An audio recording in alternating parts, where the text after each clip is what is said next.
नाजरीन आदाब, खैर मकदम है आपका TAN न्यूज़ चैनल में। आइए नजरें डालते हैं आज की ताज़ा तरीन खबरों पर। इलेक्शन कमीशन ऑफ इंडिया ने कांग्रेस लीडर जयराम रमेश से उनके उन इल्ज़ामात के बारे में तफसीली रिपोर्ट तलब की है कि मरकज़ी वज़ीर दाखिला अमित शाह ने वोटों की गिनती से चंद दिन कबल 150 ज़िले मजिस्ट्रेट कलेक्टर्स को फ़ोन करते हुए इंतखाबी नताइज पर असरअंदाज होने की कोशिश की। बॉलीवुड अदाकारा रवीना टंडन और उनके ड्राइवर को लोगों के एक ग्रुप का उस वक्त सामना करना पड़ा जब उनकी कार ने हफ्ते की रात कॉटर रोड पर वाक़े एक इमारत के अहाते में खातून को मुबैना तौर पर गाड़ी से टक्कर दे दी। तेलंगाना रियासत में ड्राइविंग लाइसेंस कुछ दिनों तक पुराने तरीके पर ही महकमे ट्रांसपोर्ट के दफातर में जारी किए जाएंगे। इसकी वजह यह है कि रियासती हुकूमत ने ड्राइविंग लाइसेंस के इजरा को आसान बनाने के लिए मरकज़ी हुकूमत के नए रहनुमा खतूत का जवाब नहीं दिया है। हज इंतज़ामात में क़ुरबानी के जानवर मुहैया करना भी एक बड़ा काम है। क़ुरबानी के लिए मक्के में एक बहुत बड़ा ऑटोमेटिक मसलख है। सारे हुज्जाज के क़ुरबानी के जानवर यहीं ज़ुबा किए जाते हैं। इनका गोश्त महफूज करते हुए मुख्तलिफ ममालिक के मुस्तहक़ीन में तकसीम किया जाता है। हज इंतज़ामिया के मुताबिक सऊदी वज़ारत ज़राअत, माहौलियात व पानी की टीमों ने बैरून ममलिकत से आने वाले मवेशियों का तिब्बी मुआयना किया जो हज सीज़न के लिए लाए गए थे। सरकारी खबररसां एजेंसी SPA के मुताबिक वज़ारत की टीमों ने जिद्दा बंदरगाह पर खुसूसी टीमें तैनात की है जिनकी जिम्मेदारी बहरी जहाज़ों के ज़रिए लाए गए जाने वाले मवेशियों का तिब्बी मुआयना करना है ताकि ये मालूम हो सके कि जानवरों में किसी किस्म का वबाई मर्ज़ तो नहीं। वज़ारत माहौलियात का कहना था कि बैरून ममलिकत से लाए जाने वाले मवेशियों को इम्पोर्ट करने के ज़वाबित मुख्तलिफ मुल्कों के एतबार से मुतय्यन किए जाते हैं। ऐसे ममालिक जहाँ मवेशियों की बीमारी पाई जाती है वहाँ से मवेशियों की दरामद पर पाबंदी आयद की जाती है। ममलिकत में आने वाले मवेशियों को तिब्बी मुआयने तक खरतानिया में रखा जाता है। ममलिकत लाए जाने से कबल भी मवेशियों को 21 दिन तक उन ममालिक के खरतानिया सेंटर्स में रखा जाता है। ऐसे ममालिक जहाँ से आने वाले जहाज़ 10 दिन से ज़्यादा अयाम में ममलिकत आते हैं वहाँ से लाए जाने वाले मवेशियों के खरतानिया का दौरानिया 15 दिन होता है। वाज़ेह है कि इस वक्त 30 ममालिक से मवेशी लाए जाते हैं। इनमें सूडान, सोमालिया, जिबूती, जनूबी अफ्रीका, जारिया, Romania, Spain, Colombia, Bulgaria, Australia, Brazil, Bahrain, Oman, Qatar, उर्दन और इमारात वगैरह शामिल हैं। इलेक्शन कमीशन ऑफ इंडिया ने कांग्रेस लीडर जयराम रमेश से उनके उन इल्ज़ामात के बारे में तफसीली रिपोर्ट तलब की है कि मरकज़ी वज़ीर दाखिला अमित शाह ने वोटों की गिनती से चंद दिन कबल 150 ज़िले मजिस्ट्रेट कलेक्टर्स को फ़ोन करते हुए इंतखाबी नताइज पर असरअंदाज होने की कोशिश की।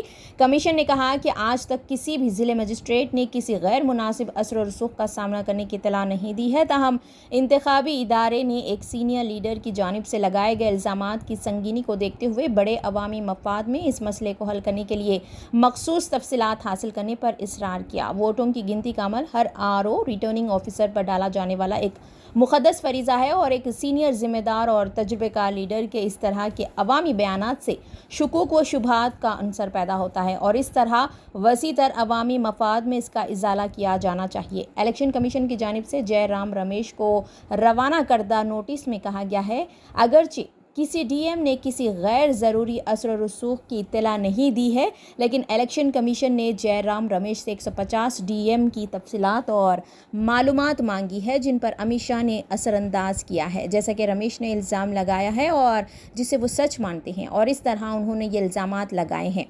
हफ्ते को कम्युनिकेशन के incharge Congress general secretary Jairam Ramesh ने एक्स पर एक पोस्ट में इल्ज़ाम लगाया था कि अमित शाह ज़िले मजिस्ट्रेटों और कलेक्टरों को बुला रहे हैं और साफ और ढटाई धमकियों में मुलविस हैं। सुबकदोश होने वाले वज़ीर दाखिला DMs कलेक्टर को फ़ोन कर रहे हैं। अब तक उन्होंने उनमें से 150 से बात की है। ये सराई और ढटाई की धमकी है जिससे ज़ाहिर होता है कि BJP कितनी मायूस है। ये बिल्कुल वाज़े हो जाए कि आवाम की मर्ज़ी गालिब होगी और 4 जून को मोदी, अमित शाह और BJP बाहर निकलेंगे और इंडिया इत्तेहाद जीत जाएगा। बॉलीवुड अदाकारा रवीना टंडन और उनके ड्राइवर को लोगों के एक ग्रुप का उस वक्त सामना करना पड़ा जब उनकी कार ने हफ्ते की रात कॉटर रोड पर वाक़े एक इमारत के अहाते में खातून को मुबैना तौर पर गाड़ी से टक्कर दे दी। मुंबई पुलिस के एक ऑफिसर के मुताबिक ड्राइवर ने मुबैना तौर पर गाड़ी को पार्क करने के लिए रिवर्स लेते हुए खातून को टक्कर दे दी। सोशल मीडिया पर वायरल होने वाली एक वीडियो में एक खातून को शिकायत करते हुए देखा जा सकता है कि रवीना टंडन और उसके ड्राइवर ने उस पर हमला किया जिससे اس کی ناک سے خون بہنے لگا۔ خاتون کے بیٹے محمد نے ویڈیو میں بتایا کہ یہ واقعہ اس وقت پیش آیا جب وہ اپنی ماں، بہن اور بھتیجی کے ساتھ روینہ ٹنڈن کے گھر کے قریب سے جا رہا تھا۔ جب ہم نے اس کا سامنا کیا تو ڈرائیور نے میری بھانجی اور میری ماں پر حملہ کیا۔ الزام عائد کیا گیا ہے کہ روینہ ٹنڈن جو خود نشے کی حالت میں تھی، انہوں نے بھی باہر نکل کر میری ماں اور بھانجی کو وحشیانہ طریقے سے مارا۔ ہم یہاں گزشتہ 4 گھنٹوں سے کھار پولیس اسٹیشن میں ہیں اور کوئی بھی شکایت درج نہیں کر رہا ہے اور اس کے بجائے یہ مشورہ دے رہے ہیں کہ وہ آ کر تنازع طے کر لیں گے۔ واقعے کے بعد دونوں فریقین الگ الگ شکایتیں درج کرانے کے لیے کھار پولیس اسٹیشن گئے۔ پولیس کی ترغیب پر آخرکار وہ سمجھوتہ کرنے پر راضی ہو گئے۔ ڈپٹی کمشنر آف پولیس راج تلک روشن زون 9 نے کہا کہ اب معاملہ حل ہو گیا ہے۔ دونوں فریقوں نے ہمیں تحریری طور پر بتایا ہے کہ وہ ایک دوسرے کے خلاف کوئی شکایت درج نہیں کرنا چاہتے۔ میرا نام محمد ہے، میں بینڈرا میں رہتا ہوں۔ میری ماں، بہن، بھانجی سب لوگ گئے تھے، رشتے کے لیے گئے تھے کہیں پہ، وہاں سے آ رہے تھے، روینہ ٹنڈن کے گھر کے پاس سے آ رہے تھے، تو اس کے ڈرائیور نے میری ماں کے اوپر گاڑی چڑھائی۔ اس کے بعد جب اس کو کہا کہ یہ تم کیا کر رہے ہو، تو اس نے باہر نکل کے میری بھانجی کو اسالٹ کیا، بہت مارا، میری ماں کو مارا۔ اس کے بعد روینہ ٹنڈن باہر نکل کے دارو کے نشے میں آ کے میری ماں کو ماری ہے۔ میری ماں کا پورا سر پھٹ گیا، میری بھانجی کا سر پھٹ گیا، اور ہم یہاں 4 گھنٹے سے کھار پولیس اسٹیشن میں کھڑے ہیں، ہماری کوئی سنوائی نہیں ہو رہی ہے، ہمارا کوئی کیس نہیں کوئی لے رہا ہے، سمجھے نا۔ الٹا بول رہے ہیں کہ جو ہے نا ہم آ کے مانڈولی کر لیتے ہیں، یہ کر لیتے ہیں۔ ہم مانڈولی کیسے کریں گے؟ ہاں، ہماری ماں کے ساتھ ہوا ہے، ہم کو انصاف چاہیے۔ تلنگانہ ریاست میں ڈرائیونگ لائسنس کچھ دنوں تک پرانے طریقے پر ہی محکمہ ٹرانسپورٹ کے دفاتر میں جاری کیے جائیں گے۔ اس کی وجہ یہ ہے کہ ریاستی حکومت نے ڈرائیونگ لائسنس کے اجرا کو آسان بنانے کے لیے مرکزی حکومت کے نئے رہنما خطوط کا جواب نہیں دیا ہے۔ نتیجے کے طور پر گاڑی چلانے والوں کو پرانے طریقے سے ہی لرنرز لائسنس کے لیے سلاٹ بک کرنا پڑے گا اور متعلقہ RTA آفس میں تحریری امتحان میں حاضر ہونا پڑے گا۔ اس کے بعد مستقل لائسنس صرف اسی صورت میں حاصل کیا جا سکتا ہے جب کوئی مقررہ وقت میں ڈرائیونگ ٹیسٹ پاس کر لے۔ مرکزی حکومت کے نئے قواعد کے مطابق ڈرائیونگ لائسنس کے لیے RTO آفس جانے کی ضرورت نہیں ہے، صرف RTA کے رجسٹرڈ پرائیویٹ ڈرائیونگ اسکول ہی ٹیسٹ کرواتے ہیں اور موٹر سائیکلوں کو لرننگ سرٹیفکیٹ جاری کرتے ہیں۔ لرننگ سرٹیفکیٹ کی بنیاد پر RTO آفس میں مستقل لائسنس کے لیے درخواست داخل کر سکتے ہیں وہ لوگ جنہوں نے RTO کے مسلمہ ڈرائیونگ اسکول میں گاڑی چلانا سیکھی ہے، صرف انہیں ہی ٹیسٹ کے لیے آفس میں حاضر ہونا ہوگا۔